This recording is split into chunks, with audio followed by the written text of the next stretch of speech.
Hi hello guys, welcome back to Adya colourful. ನಾನು Suma. Friends, ಇವತ್ತಿನ ವಿಡಿಯೋದಲ್ಲಿ ಒಂದು ಈವ್ನಿಂಗ್ ಸ್ನ್ಯಾಕ್ಸ್ ರೆಸಿಪಿನ ನಿಮ್ಮ ಜೊತೆ ಶೇರ್ ಮಾಡ್ತಾ ಇದ್ದೀನಿ.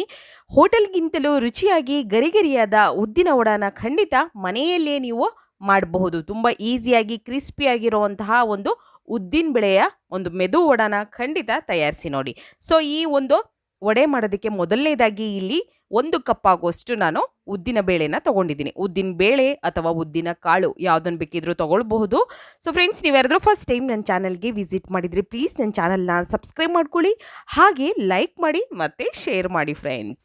ಓಕೆ, ಈಗ ನಾನಿಲ್ಲಿ 1 ಕಪ್ ಆಗುವಷ್ಟು ಉದ್ದಿನ ಬೇಳೆನ ತೊಗೊಂಡಿದ್ದೀನಿ. ಸೊ ಈ ಉದ್ದಿನ ಬೇಳೆಗೆ 1-2 ಸಲ ನೀರು ಹಾಕಿ ಚೆನ್ನಾಗಿ ತೊಳೆದು ನಂತರ ನಾವು ಇದನ್ನು ನೋಡಿ, ನಾನು ಬೇಳೆ ತೊಗೊಂಡಿದ್ದೀನಿ. ಸೊ ಕಾಳಿದ್ರೆ ಕಾಳು ಕೂಡ ತೊಗೊಳ್ಬೋದು, ಉದ್ದಿನ ಕಾಳು ಕೂಡ ತೊಗೊಳ್ಬೋದು, ಅದು ಕೂಡ ತುಂಬಾ ಚೆನ್ನಾಗಿ ಬರುತ್ತೆ.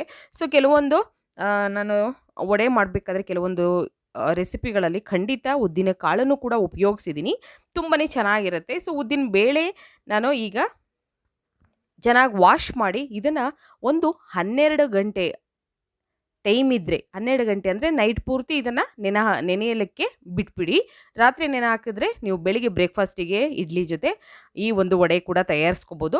ಅಕಸ್ಮಾತ್ ನಿಮಗೆ ಟೈಮ್ ಇಲ್ಲ ಅಂದರೆ ಒಂದು 8 ಅವರ್ ಆದರೂ ನೀವು ನೆನೆ ಹಾಕಬೇಕಾಗುತ್ತೆ, ಅಥವಾ 6 ಅವರ್ ಕೂಡ ನೆನೆ ಹಾಕಬೇಕಾಗುತ್ತೆ. ನಿಮಗೆ ಅಷ್ಟು ಟೈಮ್ ಇಲ್ಲ ಅಂತ ಅಂದರೆ ಖಂಡಿತ ನೀವು ಮತ್ತು ಹೇಗೆ ತಕ್ಷಣಕ್ಕೆ ನಾವು ಉದ್ದಿನಬೇಳೆ ವಡೆನ ಹೇಗೆ ಮಾಡ್ಕೊಳ್ಬೋದು ಅನ್ನೋದು ವಿಡಿಯೋ ಕೂಡ ನಾನು ಆಲ್ರೆಡಿ ಶೇರ್ ಮಾಡಿದ್ದೀನಿ. ಸೊ ಬೇಳೆನ ನೆನೆ ಹಾಕಿ ರುಬ್ಬಿ ಕೇವಲ 10ರಿಂದ 15 ನಿಮಿಷದಲ್ಲಿ ಮಾಡ್ಕೊಳ್ಳೋವಂಥ ವಿಧಾನವ ಕೂಡ ನಾನು ಶೇರ್ ಮಾಡಿದ್ದೀನಿ. ಯಾರಾದರೂ ನೋಡಿಲ್ಲ ಅಂದರೆ ಖಂಡಿತ ಚಾನಲಲ್ಲಿದೆ, ಆ ಒಂದು ವಡೆ ರೆಸಿಪಿನ ಖಂಡಿತ ನೋಡಿ. ಓಕೆ, ಈಗ ನೋಡಿ, ನಾನು ನೆನೆ ಹಾಕಿರೋಂತಹ ಬೇಳೆನ ಈಗ ನೀರು ಅದನ್ನು 1-2 ಸಲ ವಾಶ್ ಮಾಡಿದ ನಂತರ ಮತ್ತೆ ನಾನು ಅದನ್ನು ನೀರೆಲ್ಲ ಬಸ್ತು ಈಗ ಒಂದು ಮಿಕ್ಸಿ ಜಾರ್ಗೆ ಹಾಕ್ಕೊಳ್ತಾ ಇದ್ದೀನಿ. ಬೇಳೆನ ನಾವು ಈ ಒಂದು ಜಾರ್ಗೆ ಹಾಕ್ಕೊಳ್ಳೋಣ. ಬೇಳೆ ಅಥವಾ ಕಾಳು ಯಾವುದನ್ನು ಬೇಕಿದ್ರೂ ಉಪಯೋಗಿಸ್ಬೋದು. ಸೊ ಈಗ ಒಂದು ಮಿಕ್ಸಿ ಜಾರ್ಗೆ ಹಾಕ್ಕೊಳ್ತಾ ಇದ್ದೀನಿ. ಸೊ ಈಗ ಇದನ್ನು ರುಬ್ಬಬೇಕಾದ್ರೆ ಸ್ವಲ್ಪನೂ ನೀರು ಹಾಕ್ದಲೇ ರುಬ್ಬಬೇಕು ಅಂತ ಅಂತಾರೆ. ಖಂಡಿತ ಸ್ವಲ್ಪ ಅಂದರೆ 1 ಸ್ಪೂನ್ ಆಗುವಷ್ಟು ನೀರನ್ನು ಕೂಡ ಹಾಕ್ಕೊಳ್ಬೋದು, ಏನು ತೊಂದರೆ ಇಲ್ಲ. ರುಬ್ಬಕ್ಕಾಗದೇ ಇಲ್ಲ ಅಂದಾಗ 1 ಸ್ಪೂನ್ ನೀರನ್ನು ಹಾಕ್ಕೊಂಡು ನೀವು ಇದನ್ನು ಗ್ರೈಂಡ್ ಮಾಡ್ಕೊಂಬನ್ನಿ. ಸ್ವಲ್ಪ ತೆಳ್ಳಗಾದರೆ ಏನು ಮಾಡಬೇಕು ಅಂತ ನಾನು ಹೇಳ್ತೀನಿ. ಸೊ ನೋಡಿ, ಇವಾಗ ನೋಡಿ, ಈಗ ಬೇಳೆನ ನಾನು ರುಬ್ಕೊಂಬಂದಿದ್ದೀನಿ. ನೋಡಿ, ರುಬ್ಬೋದಕ್ಕೆ ಸ್ವಲ್ಪ ನಮಗೆ ಕಷ್ಟ ಆಗ್ಬೋದು ನೀರಿಲ್ದಲೆ. 1 ಸ್ಪೂನ್ ಆಗೋಷ್ಟು ನೀರನ್ನು ಹಾಕ್ಕೊಂಡು ರುಬ್ಬಿದ್ರೆ ಖಂಡಿತ ಹಿಟ್ಟೇನು ತೆಳ್ಳಗಾಗೋದಿಲ್ಲ. ಅಕಸ್ಮಾತ್ ತೆಳ್ಳಗಾಗಿದೆ ಅಂತ ಅಂದರೆ ಮುಂದೆ ಇದಕ್ಕೆ ಇಂಗ್ರೀಡಿಯೆಂಟ್ಸ್ಗಳನ್ನು ಹಾಕ್ಕೊಳ್ತಾ ಹೋಗ್ತೀವಲ್ಲ, ಆಗ ನಿಮಗೆ ಗೊತ್ತಾಗುತ್ತೆ. ಸೊ ನೋಡಿ, ಇಷ್ಟು ನುಣ್ಣಗೆ ನಾವು ರುಬ್ಕೊಂಬರ್ಬೇಕು ಈ ಉದ್ದಿನ ಬೇಳೆನ. ನೋಡ್ಬೋದು ನೀವು ಈ ರೀತಿ ಈಗ ರುಬ್ಬಿರೋವಂಥ ಮಿಶ್ರಣನ ನಾವು ಈಗ ಒಂದು ಬೌಲ್ ತಗೊಳ್ಳೋಣ. ಸೊ ಈ ಬೌಲಿಗೆ ಫಸ್ಟು ಈ ರುಬ್ಬಿರೋವಂತಹ ಒಂದು ಹಿಟ್ಟನ್ನು ಹಾಕ್ಕೊಳ್ಳೋಣ.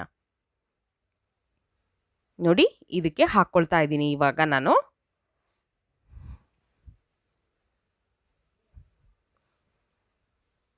ಜಾಸ್ತಿ ನೆನೆ ಹಾಕಿದರೆ 1-2 ಸಲ ರುಬ್ಬಬೇಕಾಗುತ್ತೆ. ಸೊ ರುಬ್ಬಿ ನೀವು ಇದನ್ನು ಹಾಕ್ಕೊಳ್ಳಿ. ಖಂಡಿತವಾಗ್ಲೂ ತುಂಬಾ ಈಸಿಯಾಗಿ ಮತ್ತು ತುಂಬ ಟೇಸ್ಟಿಯಾಗಿ ಕ್ರಿಸ್ಪಿಯಾಗಿ ಈ ಉದ್ದಿನ ಬೇಳೆ ವಡೆನ ಖಂಡಿತ ತಯಾರಿಸಿ ನೋಡಿ. ಇಡ್ಲಿ ಜೊತೆ ಅಂತೂ ಸೂಪರಾಗಿರುತ್ತೆ. ಸೊ ಸಾಂಬಾರು ಮತ್ತು ನಿಮಗೆ ಚಟ್ನಿ ಜೊತೆ ಆದರೆ ತುಂಬ ಇಷ್ಟ ಆಗ್ಬೋದು.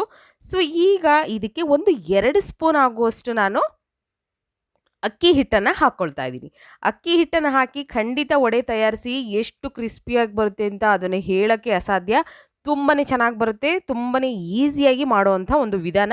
ರುಚಿಗೆ ತಕ್ಕಷ್ಟು ಉಪ್ಪನ್ನು ಹಾಕ್ಕೊಳ್ತಾ ಇದ್ದೀನಿ ನಾನಿಲ್ಲಿ. ನಂತರ ಹಾಗಂತ ಅಕ್ಕಿ ಹಿಟ್ಟನ್ನು ಜಾಸ್ತಿ ಹಾಕ್ಕೊಳ್ಬಾರ್ದು ಫ್ರೆಂಡ್ಸ್, 1 ಸ್ಪೂನು ಅಥವಾ 2 ಸ್ಪೂನ್ ಇಷ್ಟೇ ಸಾಕು. ನಂತರ ಈಗ ಇಲ್ಲಿ 1 ಹಸಿರು ಮೆಣಸಿನಕಾಯಿನ ಸಣ್ಣದಾಗಿ ಕಟ್ ಮಾಡಿ ಹಾಕ್ಕೊಂಡಿದ್ದೀನಿ, ಮತ್ತು ಕರಿಬೇವು ಕೂಡ ಸಣ್ಣದಾಗಿ ಕಟ್ ಮಾಡಿ ಹಾಕ್ಕೊಂಡಿದ್ದೀನಿ ನಾನು. ಇಷ್ಟನ್ನು ಹಾಕಿದ ನಂತರ ಒಂದು ಪಿಂಚಷ್ಟು, ಒಂದು ಪಿಂಚಷ್ಟು ನಾನು ಅಡುಗೆ ಸೋಡಾನ ಉಪಯೋಗಿಸ್ತಾ ಇದ್ದೀನಿ. ಜಾಸ್ತಿ ಬೇಡ, ಯಾಕೆಂದರೆ ನಾವು ರಾತ್ರಿ ಎಲ್ಲ ಬೇಳೆ ನೆನೆ ಹಾಕಿರೋದ್ರಿಂದ ತುಂಬಾ ಚೆನ್ನಾಗಿ ಬರುತ್ತೆ ಸೊ ವಡೆ. ಹಾಗಾಗಿ ಯಾವುದೇ ರೀತಿ ತೊಂದರೆ ಇಲ್ಲ. ಓಕೆ, ಜಾಸ್ತಿ ಸೋಡಾ ಪೌಡರ್ನ ನಾವು ಬಳಸೋದು ಬೇಡ.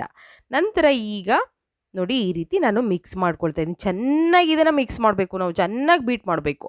ನೋಡಿ, ನಮಗೆ ಎಷ್ಟು ಹಿಟ್ಟು ಒಂದು ಫ್ಲಫಿಯಾಗಿ ಬರಬೇಕು ಅಲ್ಲಿವರೆಗೂ ನಾವು ಇದನ್ನು ಮಿಕ್ಸ್ ಮಾಡಬೇಕು. ಸೊ ಮಿಕ್ಸ್ ಮಾಡೋದಕ್ಕೆ ಸುಮಾರು ಒಂದು 5 ನಿಮಿಷ ತಗೊಳ್ಬೋದು. ನೋಡಿ ಈ ರೀತಿ ಚೆನ್ನಾಗಿ ಮಿಕ್ಸ್ ಮಾಡ್ಕೊಳ್ತಾ ಇದ್ದೀನಿ ನಾನು. ನೋಡಿ ಈಗ ಎಷ್ಟು ಹಿಟ್ಟು ಫ್ಲಫಿಯಾಗಿ ಬಂದಿದೆ ಅಂತ. ಈ ಥರ ಇದ್ದರೆ ಮಾತ್ರ ವಡೆ ನಿಮಗೆ ಕ್ರಿಸ್ಪಿಯಾಗಿ ಬರೋದಕ್ಕೆ ಸಾಧ್ಯ. ಇಲ್ಲ ಅಂತಂದರೆ ಕ್ರಿಸ್ಪಿಯಾಗಿ ಬರೋದಿಲ್ಲ.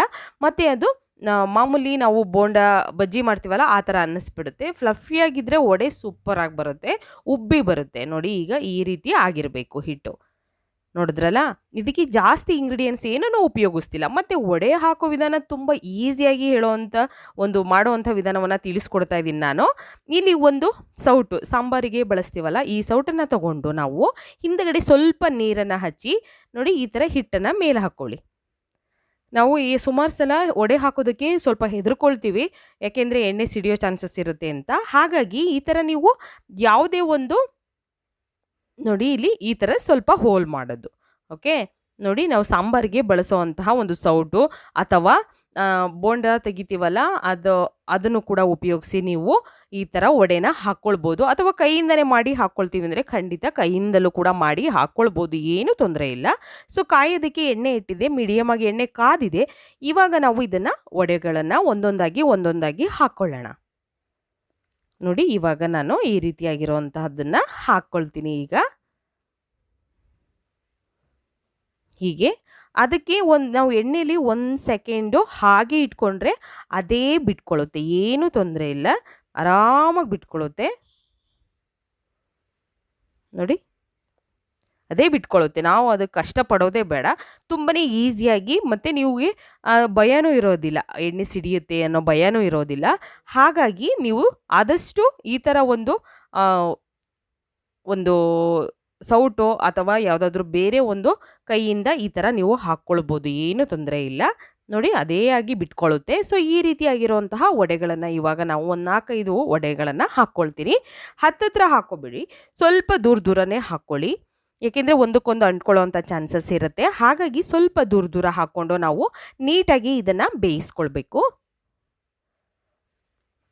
ಹೋಟೆಲ್ಗಿಂತಲೂ ರುಚಿಯಾಗಿ ಗರಿಯಾದ ಉದ್ದಿನ ವಡೆನ ನೀವು ಮನೆಯಲ್ಲಿಯೇ ತಯಾರಿಸ್ಬೋದು. ತುಂಬಾ ಕ್ರಿಸ್ಪಿಯಾಗಿ ಬರುತ್ತೆ. ಖಂಡಿತ ಈ ಒಂದು ಉದ್ದಿನ ಬೇಳೆಯ ಮೆದು ವಡೆನ ತಯಾರಿಸಿ ನೋಡಿ, ಹೇಗೆ ಬಂತು ಅಂತ ತಪ್ಪದೆ ನನಗೆ ಕಾಮೆಂಟ್ ಸೆಕ್ಷನಲ್ಲಿ ತಿಳಿಸಿ ಫ್ರೆಂಡ್ಸ್. ನೋಡಿ ಈ ರೀತಿ ನಾನು ಇನ್ನೊಂದು ಹಾಕ್ಕೊಳ್ತಾ ಇದ್ದೀನಿ. ಸೊ ಈ ಕಡೆ ಸೈಡಲ್ಲಿ ಬೆಂದಿರೋದಾಗಿದ್ದರೆ ಅದನ್ನು ಟರ್ನ್ ಮಾಡಿ ಇನ್ನೊಂದು ಸೈಡ್ ನೀವು ಬೇಯಿಸ್ಕೊಳ್ಳಿ, ಏನೂ ತೊಂದರೆ ಇಲ್ಲ. ಆದಷ್ಟು ನಿಧಾನವಾಗಿ ಹಾಕ್ಕೊಳ್ಳಿ, ಅರ್ಜೆನ್ಸಿ ಮಾಡೋಕ್ಕೆ ಹೋಗಬೇಡಿ, ಯಾಕೆಂದರೆ ಎಣ್ಣೆ ಇರೋದ್ರಿಂದ ಸ್ವಲ್ಪ ಸಿಡಿದ್ರೂ ಕೂಡ ಕಷ್ಟ ಆಗುತ್ತೆ. ಸೊ ನೋಡಿ ನಿಧಾನವಾಗಿ ನಾನು 1 ಬೈ 1 ಹಾಕ್ಕೊಂಡಿದ್ದೀನಿ. ಟರ್ನ್ ಮಾಡಿ 2 ಸೈಡ್ ಕೂಡ ಇದನ್ನು ಗೋಲ್ಡನ್ ಕಲರ್ ಬರೋ ಹಾಗೆ ನಾವು ಬೇಯಿಸ್ಕೊಳ್ಬೇಕು. ಸೊ ಈ ಕಡೆ ಈಗ ವಡೆಗಳು ಆಗಿದೆ, ಅದನ್ನು ಒಂದು ಟಿಶ್ಯೂ ಪೇಪರ್ ಮೇಲೆ ನಾನು ತೆಗೆದಿಟ್ಕೊಳ್ತೀನಿ. ನೋಡಿ ತುಂಬಾ ಗರಿಯಾಗಿ ಕ್ರಿಸ್ಪಿಯಾಗಿ ನಿಮಗೆ ಕಾಣ್ತಾ ಇದೆ ಎಷ್ಟು ಉಬ್ಬಿ ಬಂದಿದೆ ಅಂತ. ತುಂಬಾ ರುಚಿಯಾಗಿರುವಂತಹ ಕ್ರಿಸ್ಪಿ ಉರುದ್ ದಾಲ್ ವಡಾ ರೆಸಿಪಿ ರೆಡಿಯಾಗಿದೆ. ನೀವು ಕೂಡ ಟ್ರೈ ಮಾಡಿ, ಹೇಗೆ ಬಂತು ಅಂತ ತಪ್ಪದೆ ತಿಳಿಸಿ. Okay, bye, see you, take care.